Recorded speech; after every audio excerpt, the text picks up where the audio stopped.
Вітаю ўсіх яшчэ раз з вами по-ранейшаму Зміцер Лукашук і по-ранейшаму абмяркоўваем падзею Беларусі і за яе межамі. Ну што ж, ад палітычных, сацыяльных, вайсковых і ўсіх астатніх навінаў да прыемных навінаў курса долара, там всяких гастарбайтараў, бюджэта і ўсяго астатняга, што звязана з прыемным і мілым сэрцу кожнага беларуса эканамічным аспектам нашага жыцця. Мы паговорым з нашай госцей у наших таких регулярных эфирах раз на 2 тыдні с эксперткай у сферы дзяржаўнага кіравання і міжнароднага развіцця, магістаркай эканомікі, спадарыняй Алісай Рыжыченко. Добрый день, Алиса.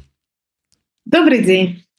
Давайте мы з вами так накидали розных тэмаў цікавых, але давайте пачнем, можа быть, з такой актуальнай навіны, якая з'явілася не далей як учора.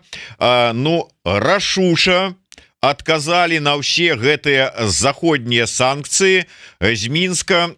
Урад лукашэнкаўскі выдаў свае антысанкцыйныя такія меры і апублікаваў спіс тых тавараў, якія забаронена увозіць на тэрыторыю хрустальнага саюза, хрустальнага это сасуда сінявокай і гэтак далей, ад падгузнікаў с унітазамі і ўсім астатнім. Ну что, заходнім вытворцам і заходняй эканомікі ўсё, кранты? Да, точно. Именно этого они и добиваются. На самом деле здесь есть такая небольшая теневая подоплека в этих антисанкциях. Дело в том, что тот список товаров, запрещенных к ввозу в Беларусь, как раз-таки содержит те позиции, которые в большей или меньшей степени производятся в Беларуси, либо заводятся из России. На самом деле здесь есть такая небольшая теневая подоплека в этих антисанкциях. Тут что-то у нас две спадарыні Алисы з'явилось. Список товаров, запрещенных к ввозу в Беларусь. Это вы там где-то в себе не отключили гук и это самое видео. Беларусь, либо заводятся. Поглядите, у вас, видать, уключена наша видеотрансляция, и там подключены до ее гук.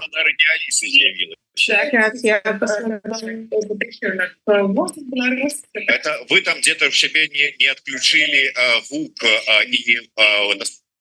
Сейчас? Ну, здаецца, зараз нема. Вот, хорошо, прошу прощения. Ну, бывает, ничего страшного. Да. Вот, в принципе, то, что внесли в список запрещенных продукций к ввозу, это как раз то, что производится в Беларуси, либо закупается у России и создает конкуренцию тем самым белорусским производителям, да, для которых уже неоднократно были смягчены условия и по торговым надбавкам, и по условиям, и по налогам, и по субсидиям. Но, несмотря на это, все равно белорусские производители по многим позициям очень отстают от импорта, да, по цене, по качеству, и белорусы предпочитают все равно импортное. И вот как раз хороший повод ответить на те санкции, которые были введены против Беларуси, хороший повод ввести запрет на ввоз такой продукции.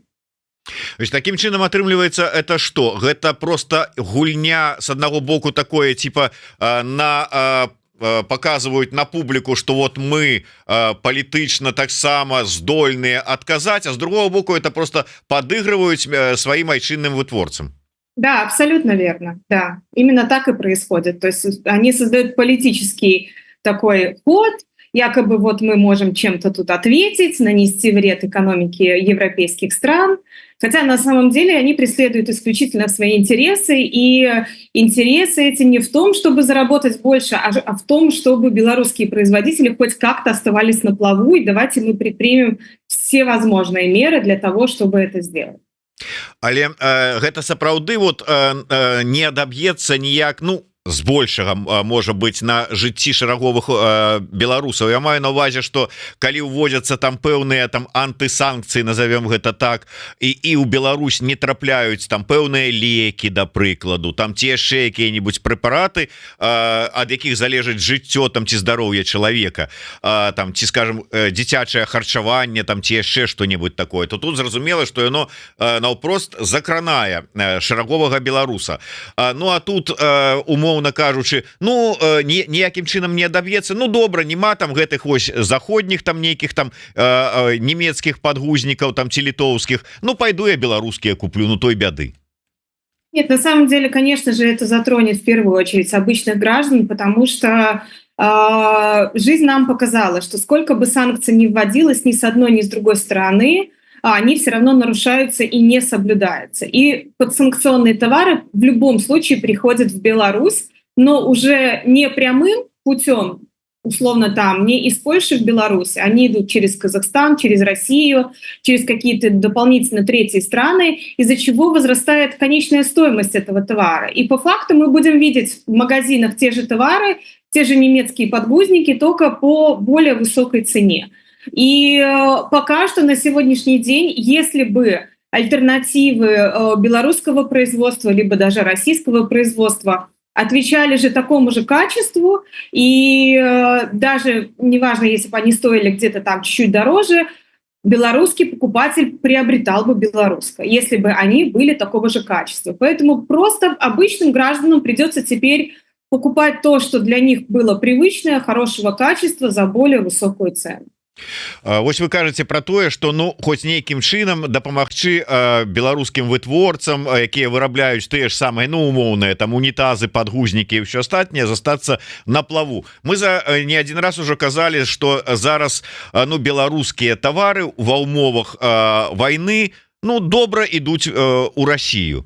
Ну что, не можна гэтыя, а там санкцыі, там свайго не хапае, там все працуе на войну. Ну, господи, на что им цягнуць это унитазы с Украины, вот вам белорусские будут. В теории вроде бы все хорошо складывается, но на практике, особенно учитывая повышение ключевой ставки в России, мы видим, что экспорт белорусский в Россию уже сейчас проседает. На сегодняшний день это видно по отрасли сельского хозяйства очень серьезно, по поставкам сельхозтехники, вернее, по сокращениям поставок, да, и это как раз-таки сам Головченко объясняет тем, что стоимость кредитных денег в России стала дороже, и поэтому экспорт проседает. Но и это в ближайшем времени, это в любом случае коснется не только сельхозтехники, это коснется всех товаров, таких потребительских товаров на рынке России, потому что стоимость денег становится дороже в России, и, соответственно, торговые точки, какие-то торговые дома, либо предприятия просто-напросто будут вынуждены закупать меньше у Беларуси, потому что это будет стоить для них дороже. Да? Из-за отсутствия и нехватки большого объема оборотных средств предприятие всегда берет кредиты. Так как кредиты сейчас стоят дороже, выгоднее просто сокращать поставки из Беларуси. И это касается практически всех потребительских товаров. То, что касается оборонного комплекса, да, ВПК, то там все у нас стабильно, и сам Головченко это подтвердил тоже в своем интервью, сказав, что вот эту просадку по сельхозтехнике мы перекрываем поставками других технологий, да, и другой техники, какой не уточнил, но всем стало ясно, какой. Но опять же, это абсолютно такие временные факторы, которые будут действовать, ну, еще год, а дальше белорусская экономика столкнется с большими проблемами. Вось, дарэчы, про тое, у якім стане знаходіцца эканоміка, но насамрэч вот России, бо все ж таки ўзаемазвязана, мы ведаем, якая вялікая залежнасць беларускай эканомікі і ўсяго там ввогуле дабрабыту ад таго, што адбываецца ў России. Я читаю там пэўныя тэлеграм-каналы, якія кажуць, што да, пакуль што яшчэ нібыта спраўляецца эканоміка, нібыта нормально, но ўжо тэндэнцыі к таму, што хутка там усё абрушыцца і гэтак далей, гэтак далей. С аднаго боку, ну как бы думаешь, ну сапраўды вайна, вялікія вытраты. З другого боку думаешь, ці не падобна гэта вот такія прагнозы на сітуацыю, калі вот колькі разоў уже там казалі і про ситуацию в Беларусі, что маўляў зараз санкцыі увядуць і все, рэжым рухне, эканоміка рухне. Ну не рухнула, можа і там тая ж самая ситуация. Як вы ацэньваеце перспектывы і будучае ввогуле расійскай эканомікі, что іх чакае і ў адпаведнасці, что чакае беларусаў? Конечно, когда любые эксперты говорят о том, что будет условный крах экономики, не имеется в виду какой-то действительно такой серьезный кризис, который остановит всю экономику страны. Это касается и Беларуси, и России.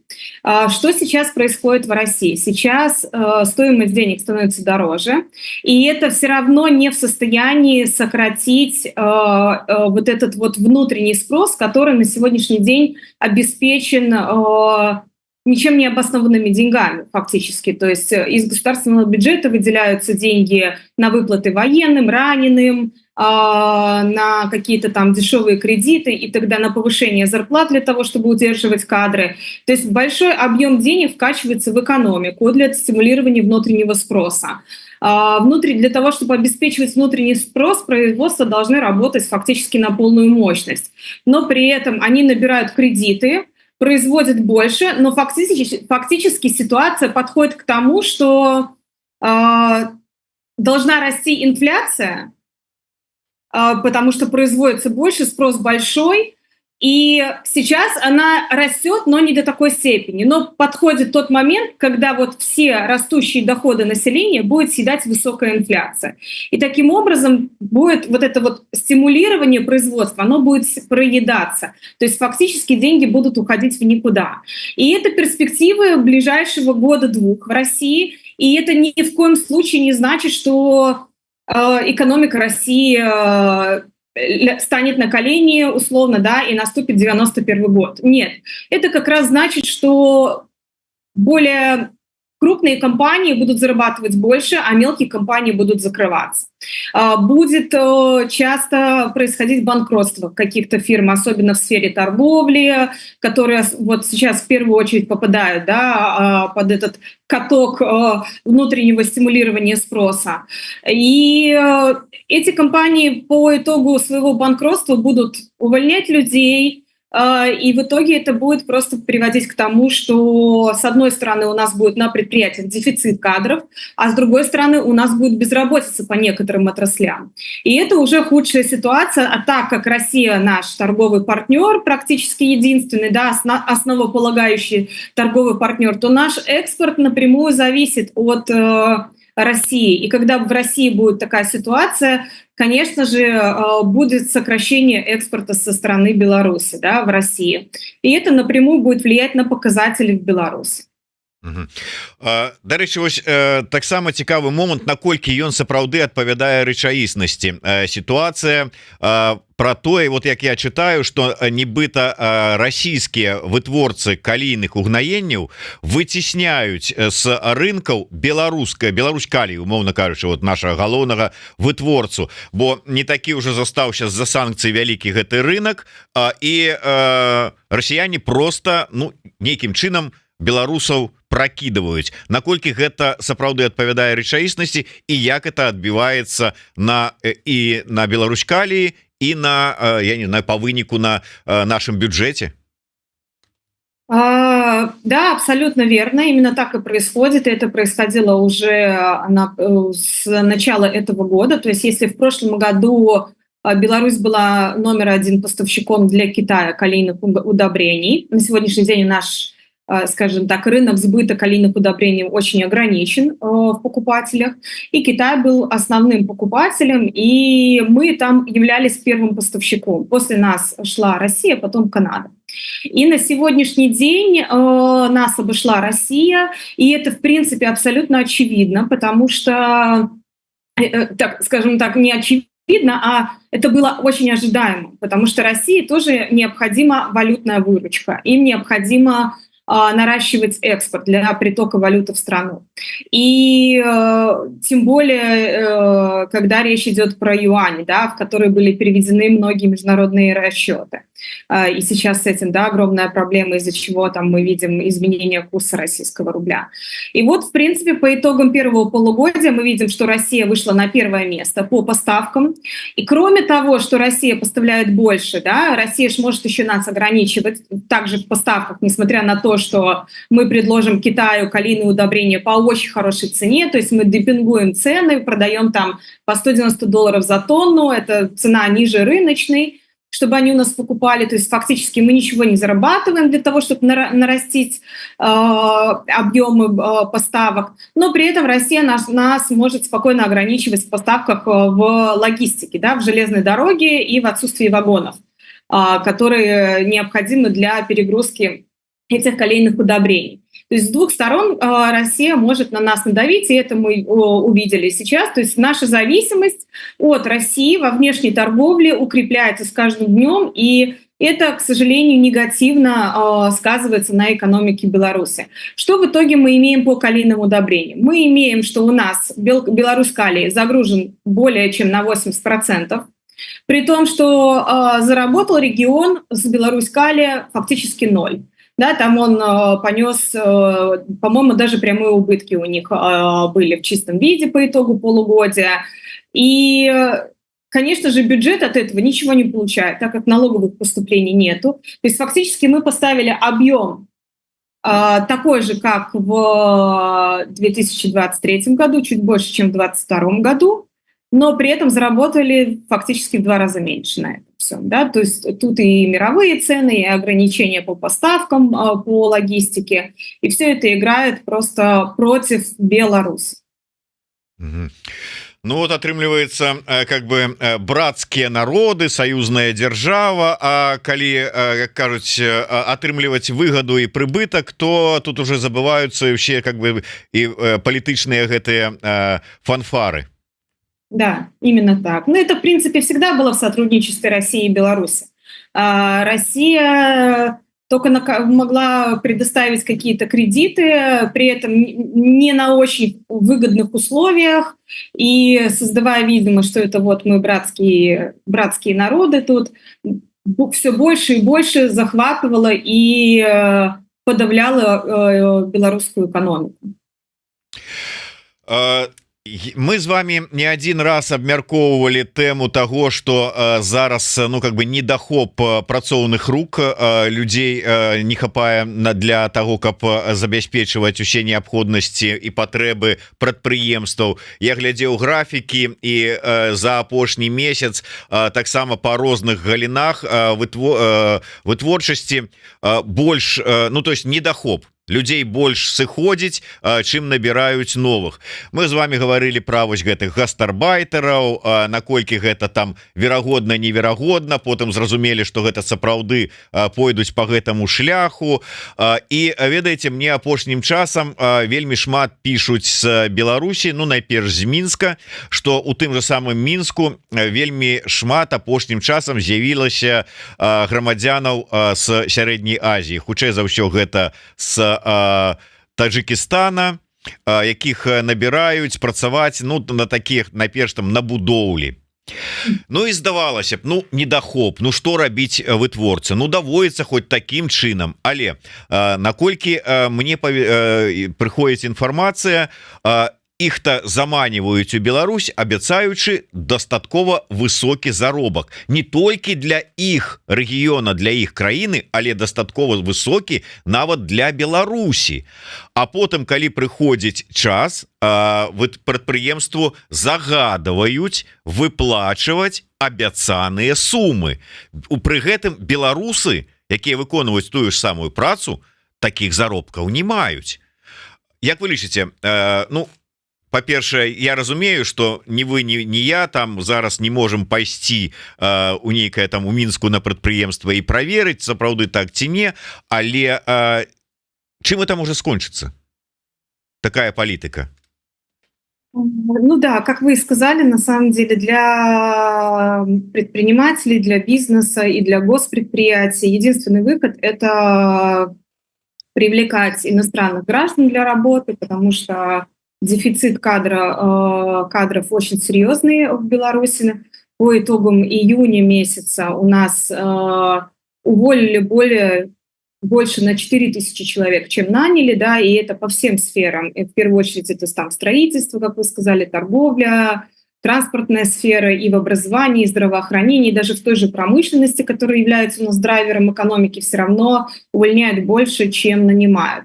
И увольнение как раз в первую очередь связано с тем, что увольняют неугодных по политическим мотивам, и вот это преследование политическое, оно продолжается на государственных предприятиях, оно не останавливалось ни год назад, ни полгода назад, то есть оно продолжается. И, конечно, да, предприятия вынуждены набирать сотрудников, и так как у нас есть определенное законодательство в стране, которое обязует выплачивать зарплату в 5 минимальных зарплат, да, иностранным гражданам, трудоустроенным в Беларуси, то есть фактически это более 3000 белорусских рублей. И эта сумма, конечно, на порядок выше той, которую получают белорусы, да, если мы даже возьмем ту же медианную зарплату, да, то есть половина населения Беларуси у нас получает 1680 рублей, и это без вычета налогов, то фактически иностранные граждане должны получать минимально в 2 раза больше, чем обычные белорусы. И рано или поздно, естественно, это приведет к социальной напряженности. Вместо того, чтобы нанимать иностранных граждан, нужно отменять закон по политическим преследованиям и набирать белорусов, которых хватает. Просто они все с ненужными и неподходящими характеристиками, да, как в Советском Союзе у вас не та характеристика, мы вас взять не можем. Вот. И, конечно, все это будет очень негативно сказываться в конечном счете на финансах предприятий, потому что мало того, что нужно удерживать сотрудников высокой зарплаты для того, чтобы конкурировать на рынке труда. Еще нужно платить высокую зарплату в соответствии с законодательством для иностранных граждан, но при этом предприятие не имеет права повышать стоимость. То есть отражается это повышение зарплаты в конечной цене. То есть они обязаны нести прямые издержки, только из каких мест, из каких средств покрывать эти издержки абсолютно непонятно для предприятий. И это, конечно, с одной стороны приведет к финансовым потерям организаций, а с другой стороны это приведет к социальной напряженности внутри коллективов и может привести к тому, что в итоге могут начаться какие-нибудь забастовки или протесты не на фоне политической ситуации, а вот как раз на фоне того, что полцеха работает людей из Таджикистана и получает зарплату в 2 раза больше, чем белорусы. Это тоже такой серьезный фактор риска для предприятий в условиях, когда нужно, чтобы предприятие работало на полную загруженность, производило все больше и больше и больше, и их напичкивают деньгами, но при этом вот в кадрах у нас такая огромная проблема. Я разумею, что может быть как бы там неким там губазіку там ці яшчэ кому-нибудь там кгбістам там ці асабліва там по барабану, як кажуць, что у паліклінікі не хапае дактароў, тому что звольнілі по палітычных мотывах, что ў школе не хапае настаўнікаў там ці яшчэ дзе-нибудь что-нибудь. Ну але ж там скажем чыноўнікі ад эканамічнага сектара, яны ж павінны разумець гэтыя пагрозы, у тым ліку і пагрозы, якія могуць вот праз эканоміку прывесці да нейкіх сацыяльных ці палітычных пагрозаў. Мы ж памятаем та самае тыя маршы пратэсты туніяцаў, не бярэм нават там палітычныя там выбарчыя і паслявыбарчыя пратэсты, а вот вам конкретно то есть до гэтага не ці там нема ўплыву, вот як гэта працуе? Конечно, все они понимают, чиновники в экономической сфере, то есть Министерство экономики и Министерство финансов, все понимают. Просто вопрос, что они ничего не могут сделать. Система власти в Беларуси построена абсолютно вертикально, и указы спускаются сверху вниз, и их нужно выполнять любыми доступными способами. А если недоступны, то значит что-то выдумать и придумать.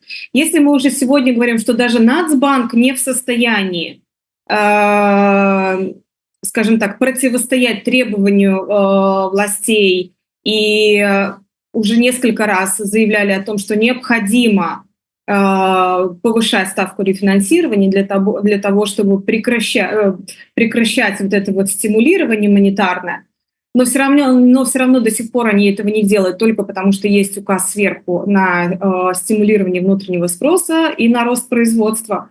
то уже что говорить про обычных чиновников, которых, извините меня, меняют как перчатки, и если там шаг влево, шаг вправо, расстрел, не дай бог ты что-то ляпнешь, что не угодно ушам Лукашенко, да, и поэтому ситуация очень сложная в том плане, что чиновники все понимают, но в официальных интервью мы только видим какие-то интересные истории о том, что якобы, ну, ничего страшного, даже если зарплата растет, подумаешь, в итоге людей мы меньше нанимаем, и издержки у нас остаются на прежнем уровне, да, то есть вот таким образом сейчас у нас чиновники заявляют, типа, все хорошо у нас, не переживайте, все, дебет с кредитом на предприятиях сходится из-за того, что мы нанимаем меньше людей. Так а кто будет работать, кто будет наращивать производство, если нанимаете вы меньше людей? В общем-то, куда ни ткнись, везде какие-то противоречия в экономике белорусской, и как оттуда выходить, пока непонятно, потому что действуют очень такие специфические временные факторы в виде действующей войны на границе и такие, много других факторов, да. Ну вот глядзіце, зразумела, ну вот здарыўся 20 год, здарыўся палітычны пераслед, здарылася патрэба шмат каму з'ехаць з краіны, хтосьці просто рэлакаваўся ад грэха падалі, хтосьці зараз не можа уладкавацца на працу з-за атрыманага палітычнага воўчага білета, як кажуць. Ну але ж кожны год ВНУ, там тэхнікумы, ПТУ выпускаюць новых людзей. Ну, паступова запоўніліся, павінны запоўніцца гэтыя лакуны ці не? Это еще одна проблема, которая не решается в Беларуси уже на протяжении там, десятилетий. Система образования и система стимулирования молодых специалистов оставаться в Беларуси и оставаться на белорусских предприятиях работать. Это огромная проблема, и мы видели поползновение чиновников принять меры, чтобы даже отрабатывали те, кто учится на платном, а те, кто на бесплатном, там чуть ли не 7-5 лет должны отрабатывать на государственном предприятии. Но по факту, отучившись 5 лет, потратив огромные деньги на это образование, а образование в Беларуси не одно из самых дешевых. Многие страны Европы предлагают дешевле в 2 раза образование. Даже Германия, Австрия, Польша, Литва. Стоимость образования либо такой же, либо в 2 раза дешевле по многим специальностям. И вот сейчас мы видим, что нужно заплатить огромные деньги за то, чтобы получить образование. Мало того, что тебя там практически ничему не учат, то есть у нас образование абсолютно теоретически ориентированное. А если мы говорим про какие-то должности в промышленности, либо технические должности, то тут важна, наоборот, в первую очередь практика, а практиковать нашим молодым специалистам негде.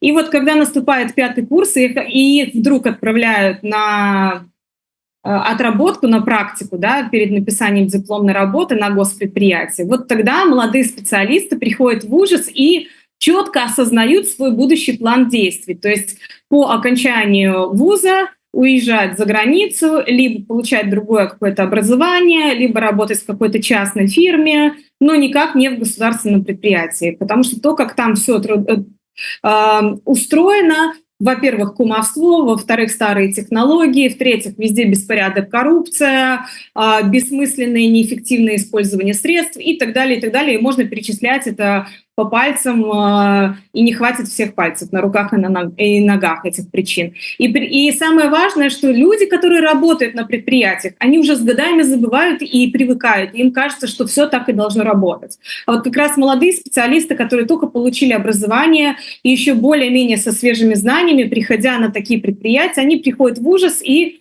принимают решение не оставаться в Беларуси. И тут эту систему нельзя сломать просто принятием закона о принудительной отработке. Это все равно ничего не принесет. Да? Кроме этого, нужно создавать условия, инфраструктуру для молодых, допустим, те же предприятия, которые находятся не в Минске, а в регионах. И восстанавливать эти предприятия благодаря молодым специалистам невозможно только потому, что в регионах нет инфраструктуры для жизни молодых специалистов, для молодых семей, нету детских садов, нету школ и так далее. То есть это можно перечислять бесконечно, и все одно за одно цепляется. И нельзя исправить только одну ошибку и ждать хорошего результата в этой сфере, потому что исправлять надо ошибки во всех сферах, чтобы это вместе все заработало. Вот мы з вами проговорили тэму, як даводзіцца браць, бо не хапае працоўных рук замежнікаў і ім выплачваць заробак ледзь не ў 2 разы большы, чым беларусам, якія працуюць побач на той же самой працы. А вы яшчэ прапанавалі абмеркаваць тэму закрэдытаванасці юрыдычных і фізічных асоб. Яно тут карэлюецца, звязана адно з другім, вот гэта ці гэта троху іншая тэма, і што з гэтай закрэдытаванасцю у нас отбывается? Конечно, это всегда взаимосвязано, но закредитованность мы можем разделить на юридические лица и на физлица, да, тут немножечко разная картина.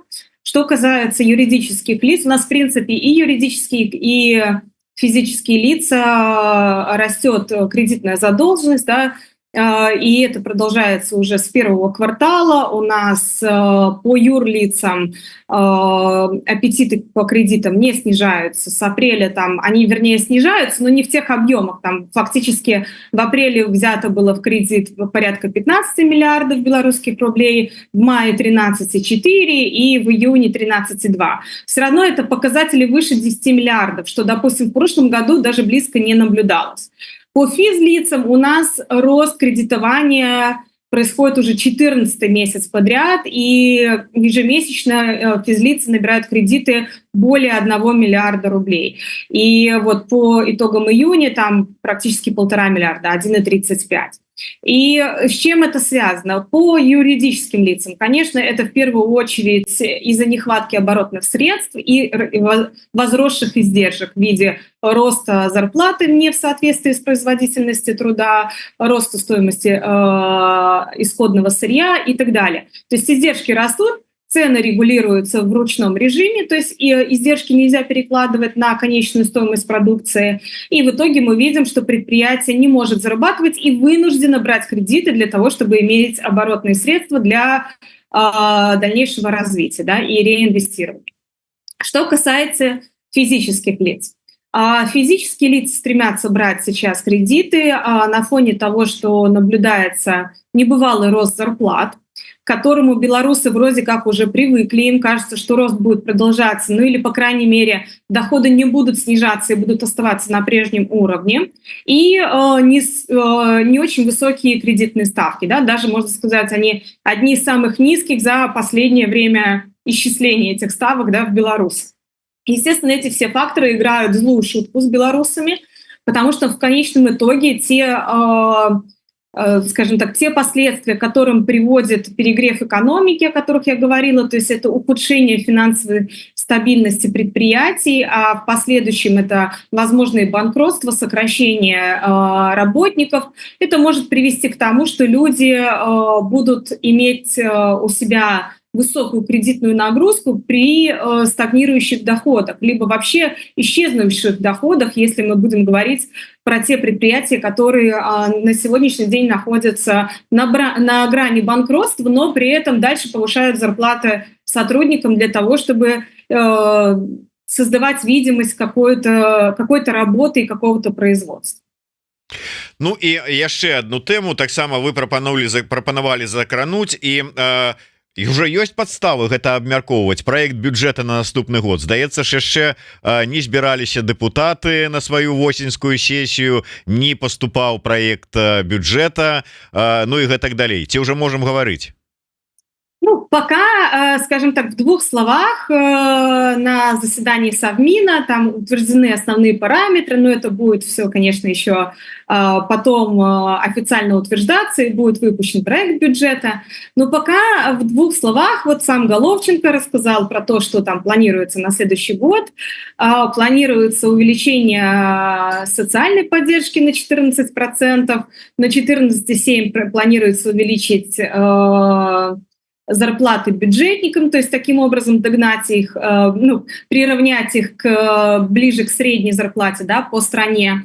Интересно не то, что они запланировали, понятно, что пока еще ничего не афишировали по поводу того, сколько запланировано расходов на оборону, на экономику, на такие важные сектора, где где, как обычно, из государственного бюджета идут очень большое субсидирование в тех направлениях. Но интересно то, что у нас проект бюджета запланирован на следующий год опять с дефицитом, порядка 5 миллиардов, там 4,5 миллиардов.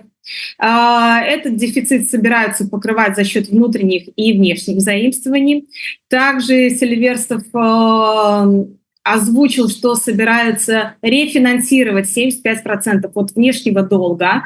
Это тоже очень важный, скажем так, важное заявление, которое говорит о том, что вот как раз-таки тот период, когда внешний долг не сильно давил на Беларусь, вот последних 2 года за счет того, что Россия рефинансировала наши кредиты, да, и сделала отсрочку по платежам, мы фактически выиграли на этом порядка 4,5 миллиардов долларов, и плюс невыплаты по евробондам, по облигациям, да, когда вот эта хитрая схема, когда Беларусьбанк якобы выплачивает по облигациям деньги на счета в Беларусьбанке в белорусских рублях, хотя должна отдавать в валюте.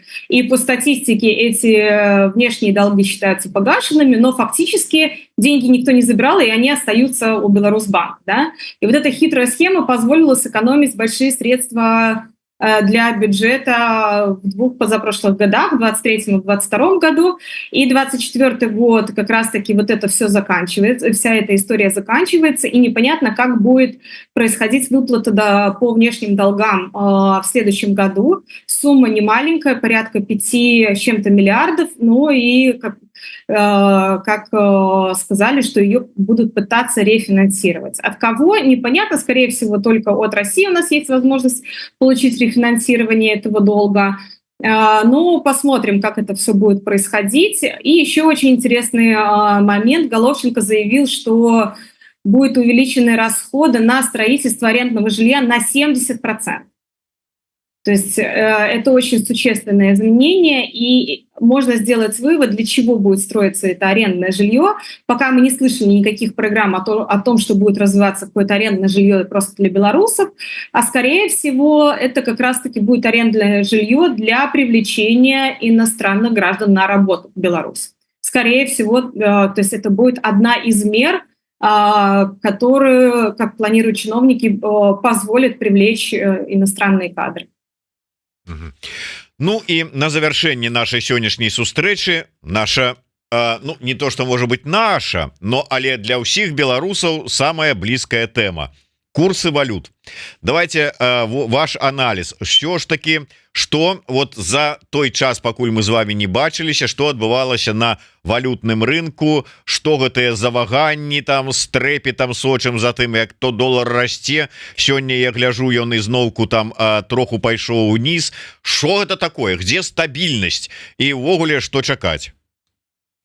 Ну, сейчас как раз-таки курс в России, да, российского рубля немножко стабилизируется, за счет чего в Беларуси валюта тоже стабилизируется. В России это происходит за счет налоговых выплат, то есть 28, 29 и 30 числа это период налоговых выплат в российских рублях, то есть предприятия, юридические лица продают валюту и покупают российский рубль.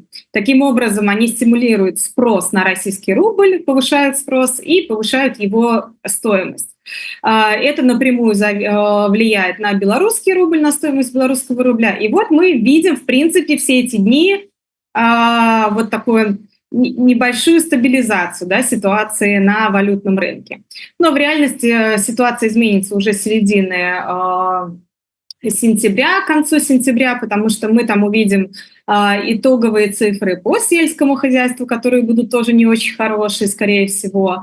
Предприятия начнут работать в более полную меру, чем летом, потому что летом сезон отпусков, дач там и так далее.